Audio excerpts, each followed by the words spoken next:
భద్రాద్రి కొత్తగూడెం జిల్లా స్వెరావుపేటలోని palm oil factory ప్రాంగణంలో జరిగిన పామాయిల్ రైతులు సమావేశమయ్యారు. ఈ సమావేశానికి రాష్ట్ర ఆయిల్ ఫెడ్ చైర్మన్ రాఘవరెడ్డి ముఖ్య అతిథిగా హాజరయ్యారు. పామాయిల్ ఉత్పత్తిలో రైతులు సాధిస్తున్న ప్రగతిని ఆయన అభినందించారు.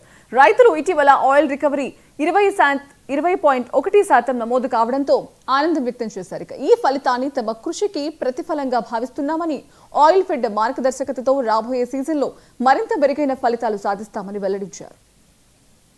అంబాసిడర్ తుమ్మల నాగేశ్వరరావు గారి మంత్రివర్యులు ఆదేశాల మేరకు ఆయిల్ ఫామ్ నడుస్తుందని చెప్పి సందర్భంగా స్పష్టంగా తెలియజేస్తా ఉన్నాం. వారి ఈ ఆయిల్ ఫామ్ అంబాసిడర్గా నేనైతే గుర్తించాను. ఖమ్మం రైతులు రాష్ట్రం మొత్తం గుర్తించిందని చెప్పి వారి మీద నమ్మకంతోనే ఇలా తెలంగాణలో ఆయిల్ ఫెడ్ కార్పొరేషన్ అభివృద్ధి పదములో నడుస్తుంది అని చెప్పి తప్పకుండా తెలియజేయక తప్పదు.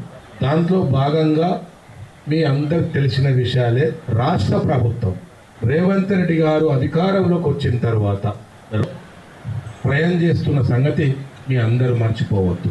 అధికారంలోకి రాగానే మన మంత్రివర్యులైనటువంటి తుమ్మల నాగేశ్వరరావు గారు మనం ఎలక్షన్లో హామీలో భాగంగా రైతులకు 2 లక్షల రూపాయలు రుణమాఫీ తప్పకుండా చెయ్యాలి అని చెప్పి ఇలా 2 లక్షల రూపాయలు, దాంతో భాగమే ఇలా ఎకరా